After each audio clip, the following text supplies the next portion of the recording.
When I accepted the job as a product lifecycle analyst in Glimmer Vale County, I thought I'd hit the jackpot. I hadn't even heard of Nilatech before I saw the posting, but the deeper I looked, the more it felt like a gold mine. Paid relocation for my whole family. A remote role, with only 1 or 2 mandatory days in the office each month. Their headquarters sat right in the center of Glimmer Vale, the city the county was named after, and as long as I lived within a 35-minute commute, I was good. And Nilatech wasn't just some fly-by-night startup either. They were a government contractor, growing year after year, with one of the best employee retention rates in the industry. Everything about the offer screamed stability. The relocation stipend was generous too. Generous enough that we could move into Dunson Township, a wealthy little enclave tucked into the northeast hills of the county. It was everything the brochures promised, one of the best school systems in the state, pristine colonial-style homes, seasonal festivals, and a well-known annual celebration called the Harvest Festival, which happened every October at their community center. It was beautiful. Hallmark, really. The house we found looked like something out of a magazine spread. The entirety of the neighborhood seemed friendly, polite, and welcoming. Except for one, of course. Our neighbor. Something about him was wrong. If not wrong, unnatural. The first time we encountered him was the night we moved in. By the time we pulled onto Hopper Street, the kids had been out cold for hours. Julia and I just sat there for a moment in the driveway, headlights washing over our new house.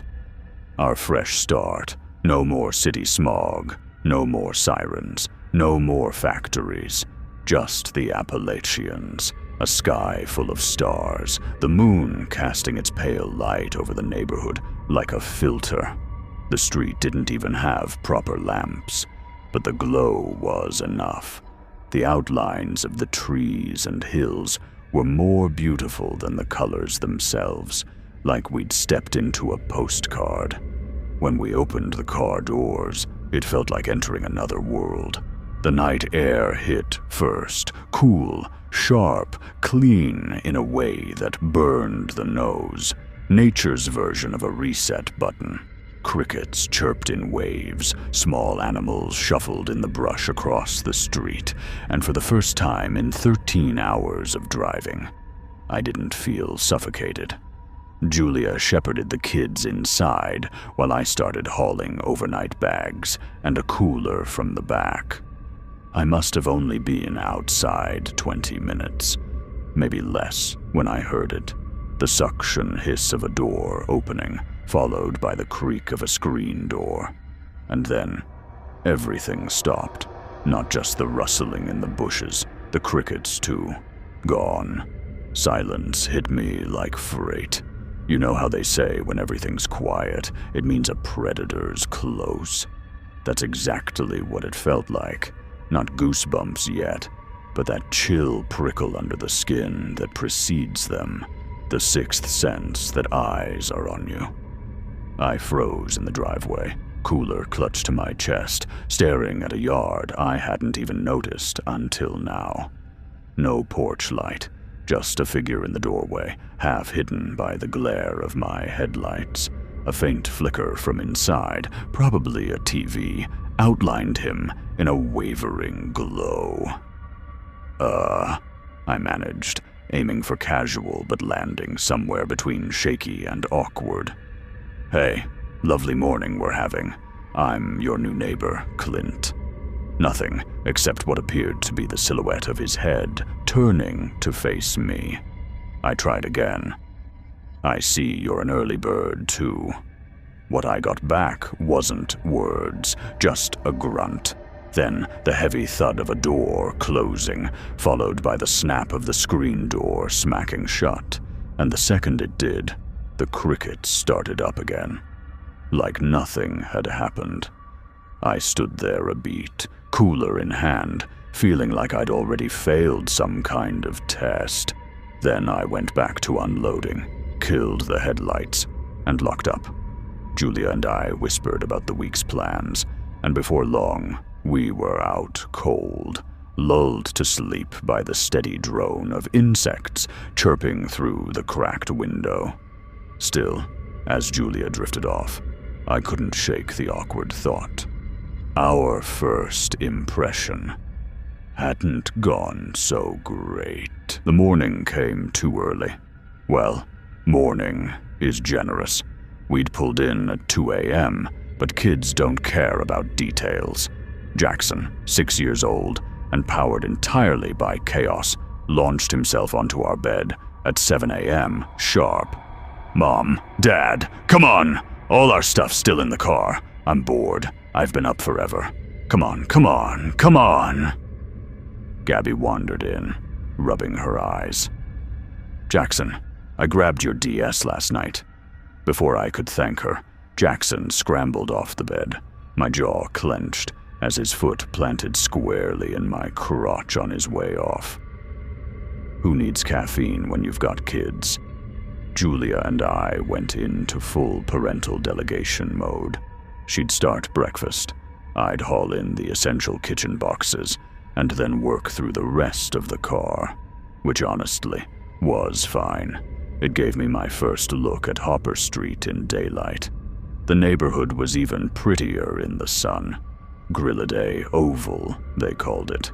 Dunson's big, family-friendly community. Tree-lined streets, houses tucked back just enough that you felt like you had privacy. Our place faced 3 wooded lots across the road, with more houses nestled deeper in the trees.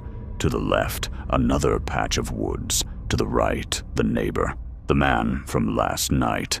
His house didn't match the rest, not in a broken-down way, exactly, just different. A short, waist-high picket fence ringed the yard, paint chipped and flaking. Weedy wildflowers sprouted tall in patches where everyone else's lawns looked freshly groomed. A couple pieces of siding sagged loose on the front, but the porch itself was neatly arranged. 2 stout posts in the middle of the yard held pulley joints strung with nylon wire. On the posts, lanterns dangled from metal hooks on one end of the wire. Bird feeders swayed lazily across the nylon, traveling to the porch where the cords were tied off to metal loops attached to hooks drilled into the porch posts. If you ignored the rough edges, it was almost quaint, idyllic even. But it didn't belong here. Not on Hopper Street, not in Dunson Township. It was outdated, looked like it clashed with HOA, and just fit more of a rural aesthetic. I told myself maybe we'd just disturbed his peace last night. Maybe he wasn't a talk to the new guy at 2 a.m. type. I was halfway convinced when I saw the curtain reel closed in the corner of my view. He'd been watching, and now he knew I was watching back. Second impression, nailed it. Most of the weekend blurred into unpacking boxes and trying to make the place feel like home. By Sunday evening, though, we finally got a taste of the neighborhood. A group of couples stopped by with a gift basket and warm smiles, cookies, wine, the usual welcome to the neighborhood stuff. Then there were a few handmade candles and some pre-made herb mixes, a crafty bunch. They hung around the porch, trading restaurant recommendations and small talk. It couldn't have been more than an hour, but it felt good to put names to faces. Donna and Gerald ducked out first, then Tracy and Dan. Leah headed back to cook dinner for her kids, leaving her husband, Will, leaning on the railing with me. He sipped a beer, let a pause hang in the air, then leaned in a little. "So," he asked casually, "how's Curtis, man?" "Who?" "Curtis. Your neighbor." "Oh, he's fine, I guess. Doesn't seem like he wants much to do with us. But then again, We haven't exactly been quiet while moving in." "That's not what I mean." I frowned. "What do you mean?" Will gave me this look, part smirk, part warning. "Curtis belongs in jail. They never proved anything, but his wife disappeared back when I was a kid. Never found her. Whole town knows the story. Guy's a psycho, doesn't talk to anyone. If I were you, I'd steer clear." I know my face must have betrayed me, because Will chuckled. Then he straightened up, like he'd already decided the conversation was over. "Welp, I'll see you later, man." "What the fuck? You're just gonna leave me with that?" He turned back, almost like an afterthought. Put a hand on my shoulder. "Oh, right, sorry. I'm sure it's safe now. Lightning doesn't strike twice." And just like that, he was gone. I stood on the porch with that line rattling in my skull, not sure if it was supposed to be a joke or the worst kind of reassurance. Either way, my skin crawled, because when the crowd left and the last car pulled away, I realized something. The crickets were gone for the whole visit. Silence, heavy and total, just like the night we arrived, and I couldn't shake the thought, was he out there somewhere, watching? I know how this must sound. Up until this point, nothing had really happened. Curtis scared the bugs off my property, sure. I'd even wake up at night and hear crickets inside the house, like they'd been driven to the walls. But beyond that, nothing concrete. Life was good. Work was easy. Maybe 3 hours of real work a day. Jackson thrived at school. So popular we had to cap sleepovers because half the neighborhood kids wanted to camp out in our basement. Gabby had her own little circle, Sydney and Kayla, plus her first real crush on a boy named Dugan from a few streets down.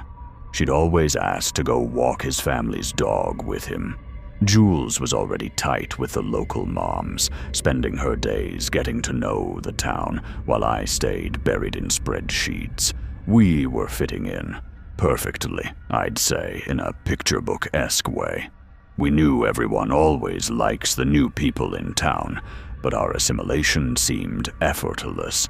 That's why what I learned at Gabby's parent-teacher conference gutted me.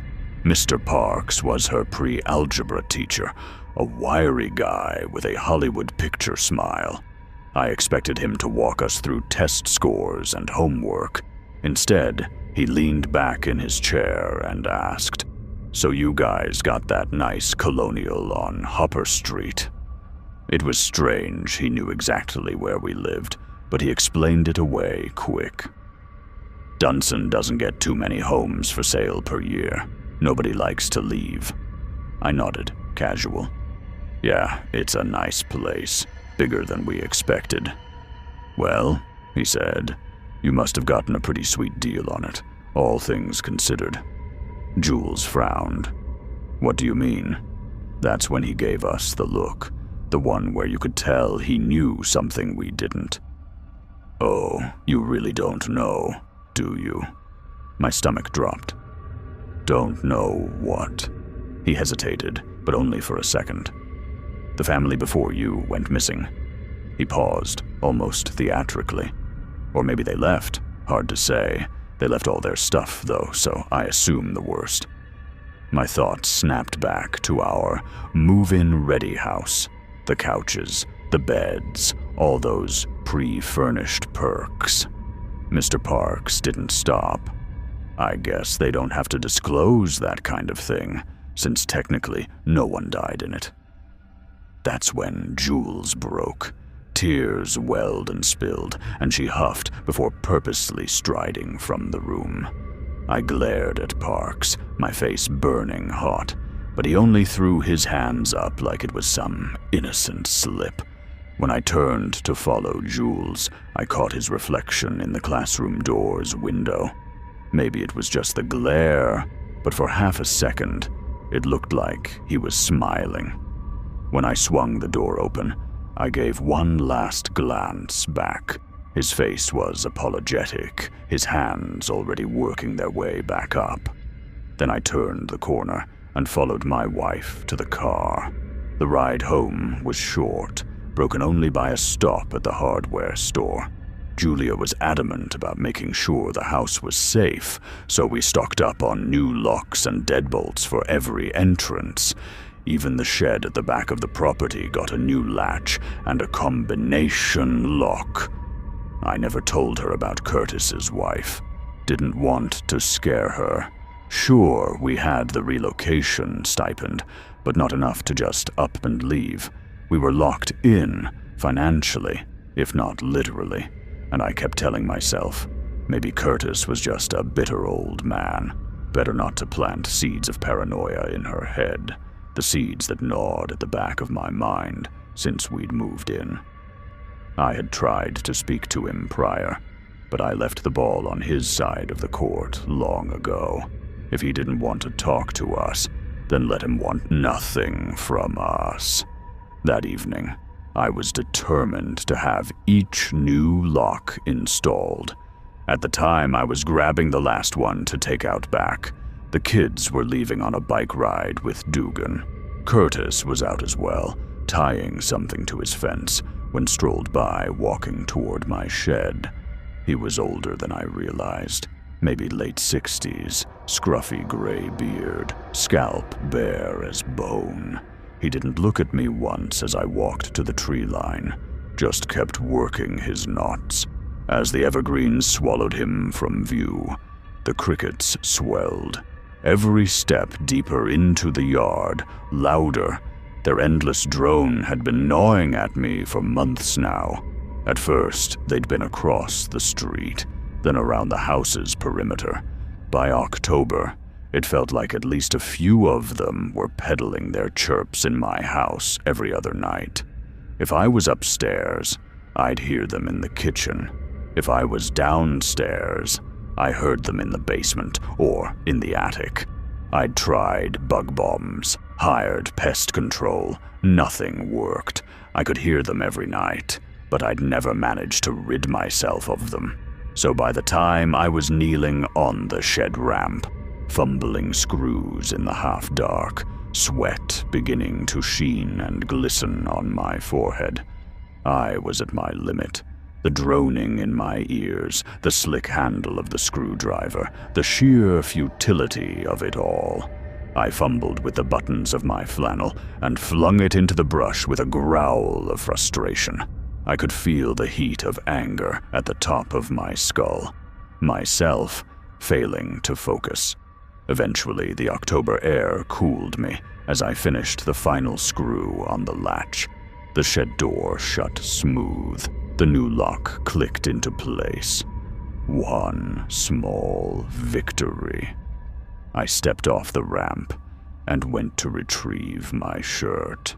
That's when I saw it.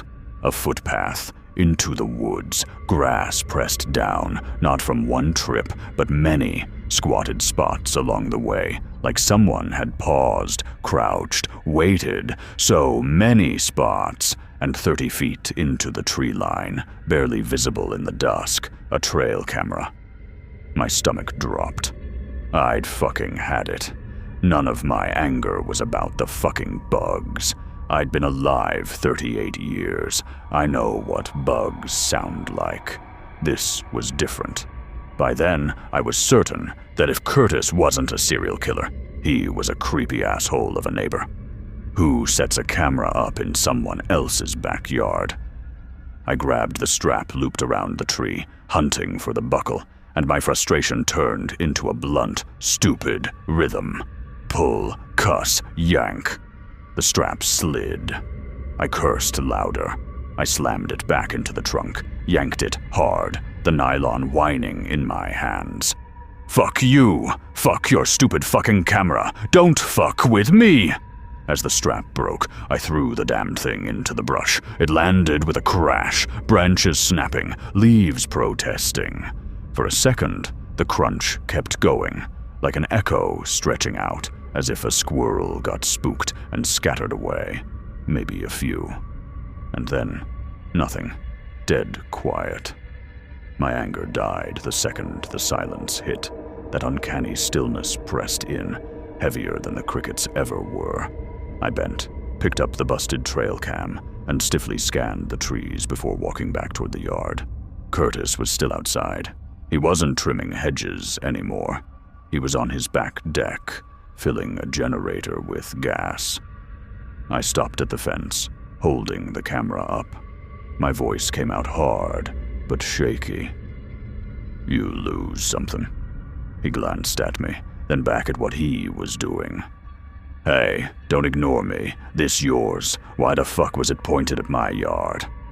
This time, he turned, walked up to the fence, reached out and took the camera from my hand.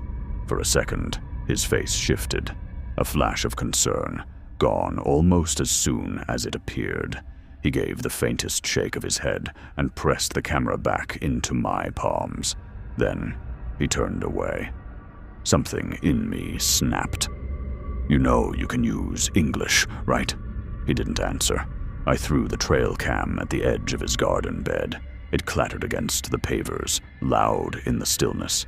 He glanced back once, not angry, not offended, just resigned. A face like someone bracing for something inevitable. Then he slid his glass door shut behind him and disappeared into the house. I stood there feeling like a kid who just mouthed off at the wrong adult, but I wasn't about to try and undo it. I walked back to my house. Inside, the air smelled of one of the homemade candles from the neighborhood gift basket the first week we were here. Jules greeted me with a smile, happy I'd finished locking everything down. I could hear footsteps scurrying upstairs. My mood washed slightly, happy I was with my family. I smiled back, but my hand still itched with the memory of the camera. Later that night, long after Julia and the kids had gone to bed, I caught him again. Just a silhouette in his yard, leaning on the fence line like he was standing watch. He didn't look at me, didn't wave, just faced my house and the street, still as a scarecrow, until I shut the curtains. The rest of that week, the week leading up to the Harvest Festival, passed in a blur. Despite being the first week of October, every house in town was already draped in Halloween decorations. Every house except Curtis's, of course. Gabby spent days agonizing over what she'd wear for her school's Halloween dance. Jackson, he was Batman, every single day. Julia and I barely had time for Halloween antics yet. The township committee had already roped us into volunteering for the Harvest Festival. Seemed harmless enough. Get close with the neighbors, fit in. I signed up as an assistant games director for the kids. Julia would help in the kitchen. The festival ran 3 nights. Honestly, it wasn't as big as I'd expected, considering how heavily the township advertised it. Hardly any food trucks, barely any rides, just a carousel, a miniature Ferris wheel, a scattering of booths. The booths were stranger than I expected, too. The pumpkin patch was just a few rows of carved gourds, already prepped to be thrown away, their insides showing a little rot, appearing slightly soft. And at the kids' craft table, I could swear I heard them humming in unison, a dry, rhythmic rasp I wasn't familiar with. But it was unnerving.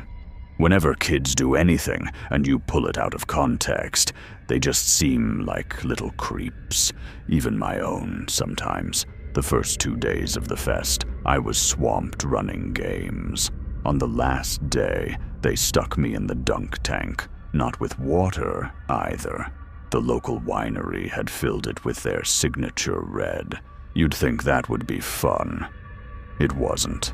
The wine stained everything it touched, left me sticky, and by the end of the day, my skin was dyed and my thighs were raw. Eventually, It all wrapped up with the harvest feast, a glorified Thanksgiving dinner under a massive rental tent. Rows of folding tables, buffet lines, the whole town crammed together with paper plates and forced smiles. The food was edible, the turkey especially. Julia leaned over and whispered that it was seasoned the same way as those neighbor spice packets we'd been gifted when we first moved in. The ones we tried once and immediately tossed. I was picking at mine when Mr. Hunt, one of the older guys, always too loud, made an offhanded comment as I asked for a thigh. "Careful," he said, grinning. "Curtis loves dark meat too." The table laughed. I didn't. For the first time, it really hit me. Maybe Curtis wasn't cold because he was a loner. Maybe he just didn't like me, didn't like us. And the thought dug into my chest. Did my neighbor just hate me because I was black? The dinner broke up early when the power went out. Grid-wide outage. Most people left. Dugan and his parents gave the kids a ride home. Julia and I stayed behind to help clean the tent for another 45 minutes, then headed out as the sky went dusky. On the drive home, my head kept drifting back to Curtis. He'd ticked every box of suspicion in the quietest, most boring ways. I kept telling myself I was paranoid, that I was the one letting other people's gossip shape my judgment. But Will's joke about his wife, Mr. Parks's smug smirk, the way the town seemed to close ranks whenever Curtis was mentioned, something felt wrong. When we pulled into the driveway, the mailbox flag was up, a single blank envelope, no return address. I shrugged it off. "Probably an ad," I said. I opened it out of habit. "Yep, roofing company." Once inside, I set it on the island in the kitchen. Jules and I got washed up, and we watched Scream 1996 on our iPad while lounging on the living room couch. I'd shown it to her back when we started dating, and it soon became her favorite movie. The first scene was so iconic to us. It was ironic too, you know, considering we'd just changed the locks during the prior week. Eventually, the movie wrapped up with the iconic twist as darkness showed from all of our windows. The power was still out. Candles glowed in dim clusters. We called it an early night, but I couldn't let it be. I kept replaying the way people talked about Curtis. I kept seeing the camera in my hand. I told Julia I'd walk the perimeter and lock up. Instead, I found myself opening the envelope again, staring at the message inside until the ink blurred. I don't know why I told my wife it was a roofing ad. Maybe I wanted it to be. But when I unfolded the paper again, there weren't any coupons. Just one line scrawled in ink so heavy it bled through the page. I made my way to the front door. Then I stepped outside. My motion sensor porch light staggered to life as I crossed the driveway. Across the yard, towards the fence, Curtis's lantern swung and threw lazy bands of light over the tall weeds in his yard. His screen door was hooked open. I called softly a couple times, "Curtis," and heard nothing but the brittle echo of my voice. I tossed a stone at his porch steps. It bounced, nothing more. I turned to head back and froze. A sound crawled out of the dark, familiar and wrong. Stridulation, the dry rasp of crickets, but slower, deliberate, like someone trying to mimic their cadence. A soft croak rolled through the yard. In the half-light, a silhouette moved along the side of my garage, shoulders brushed briefly by the glow of Curtis's yard lanterns. "Dugan," I said, squinting. The kid moved like a puppet along the wall, making that awful cricket call without speaking. It was enough to push me back. "Dugan, cut it out. This isn't funny. Go home or I'll..." His imitation stopped the moment my motion lamp snapped on. For a second, the only sound was the hum of the bulb. And then, the chorus of insect noises swelling all around us. Then I saw them. Dozens of little white lights across the street, blinking in pairs, each attached to a shadowy silhouette in the ditch and under the trees. Grilliday Oval, our perfect neighborhood. The chirping went deafening as the motion light dimmed to conserve power. Junk, I thought. I heard the sound of an engine starting up.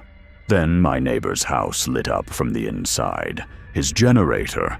Dugan lunged from the corner of my eye. He came at me with wet, ragged breaths, half cry, half growl, trying to bite, his teeth clacking against each other with each empty bite of his maw. I shoved him out of the grapple, and my boot connected with his chest. At that instant, there was a sharp, metallic click, the sound of a gun being racked, and then a single, thunderous boom. Warm wetness splattered across my face and neck. I looked up and saw it. Dugan, or what used to be Dugan, his shoulder and half his neck blown away, flesh twitching and writhing where bone should have been. Curtis fired again.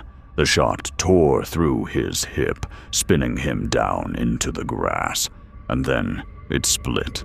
The Dugan thing's back opened like a zipper, straight from the scalp down past his collar. A membrane bulged, wet and glistening, sliding out from the bottom of his skull, pushing out through the muscles and tendons of his neck. 6 noodle-thin tentacles unfurled from his spine.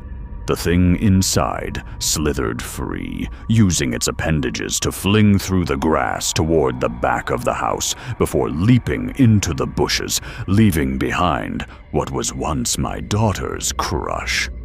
Gunfire roared. I snapped my head up, trying to find a bearing on what was going on. Curtis was on his porch, shotgun booming in a steady rhythm, cutting down silhouettes charging from across the street. The air was filled with a symphony of insect noise, shrill and deafening. Then Curtis flipped on his porch light.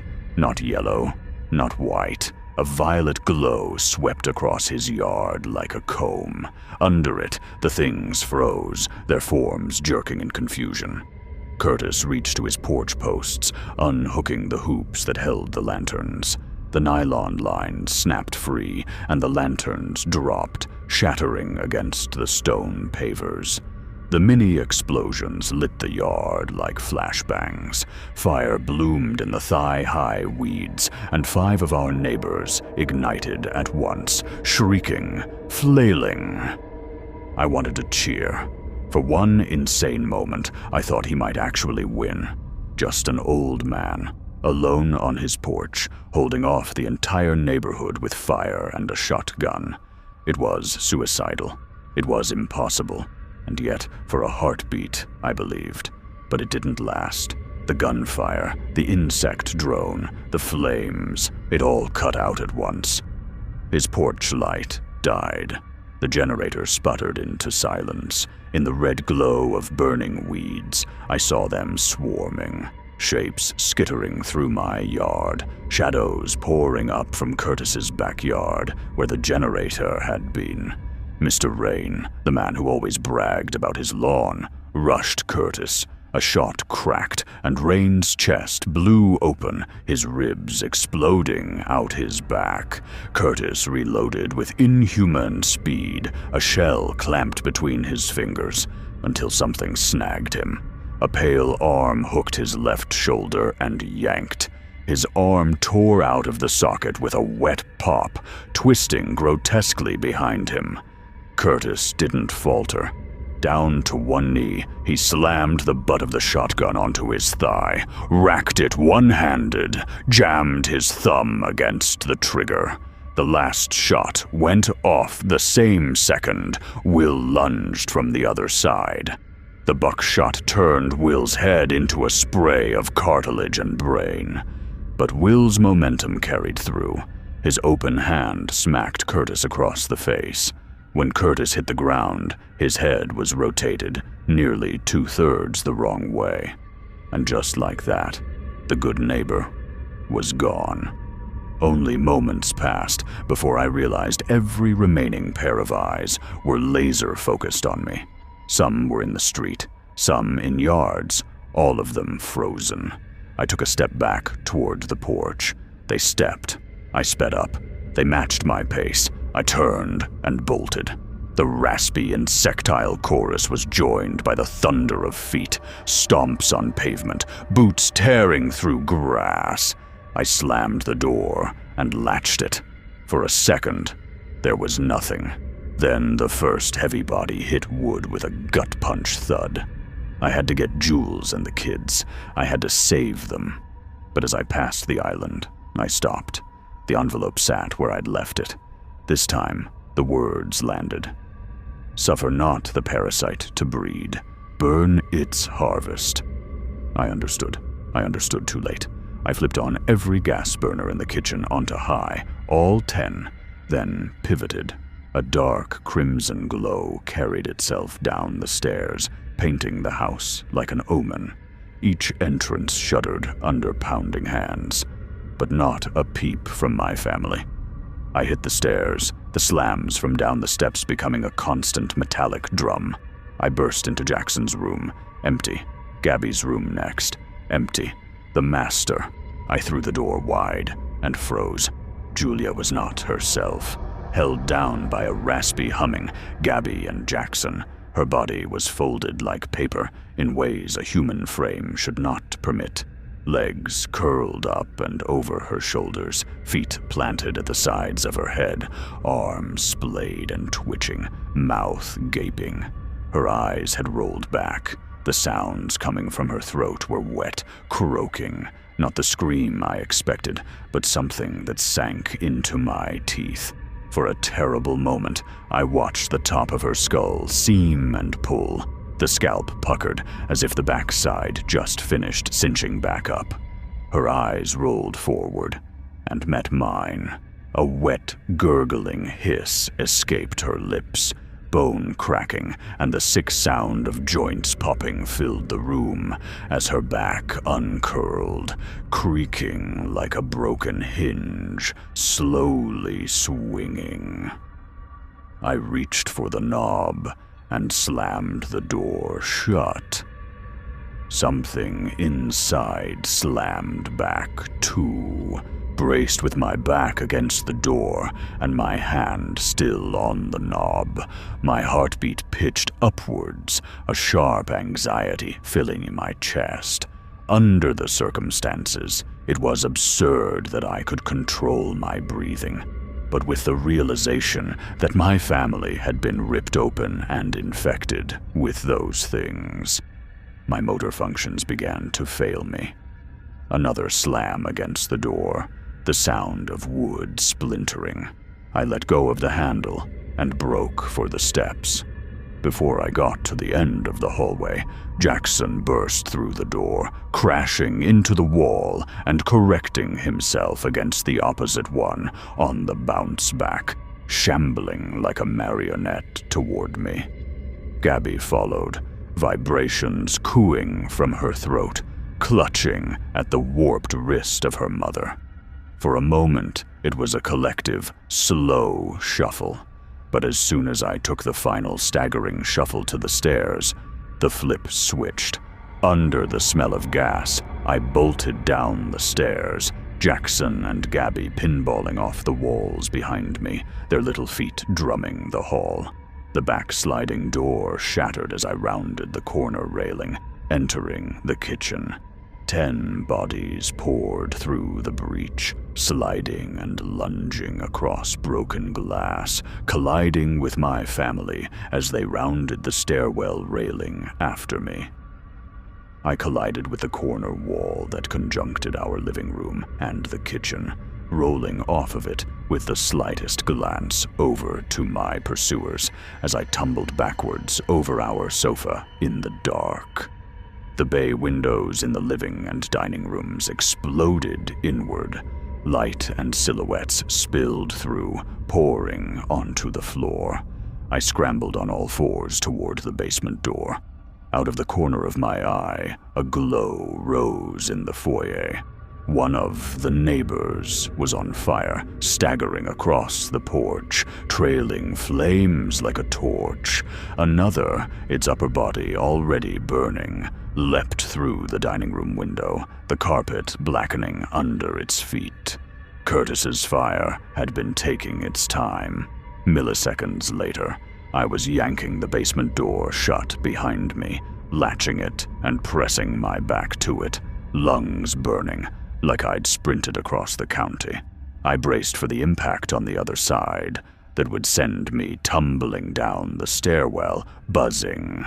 Darkness, panic. And then I realized they weren't following as hard as I thought. The ones at the front were more distraction than danger. The cellar door was solid oak, sturdy, but not unbreakable. A body slammed against it. At the same moment, something upstairs ignited. The roar of a flash fire rolled through the house. Screeching followed, feral and high-pitched, animals flailing in flame, sizzling, popping. Then the screams, human screams. Heat pressed against the door. The thing outside stopped shoving. Its last push ended in a wet sliding sound of meat cooking against the wood, slumping down the other side. I wasn't safe. The door was already glowing at the edges.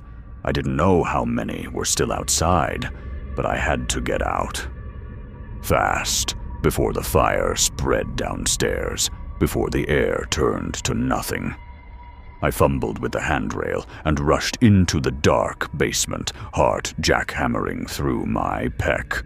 One of the small rectangular windows under the back deck was my only shot.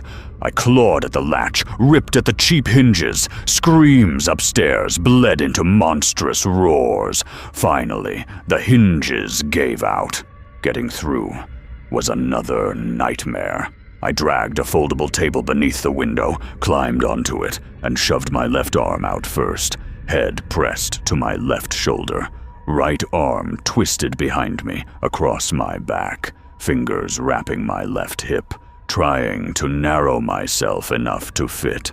I jumped, toes shoving off the wobbling table. It clattered out from under me as the deck above caught fire.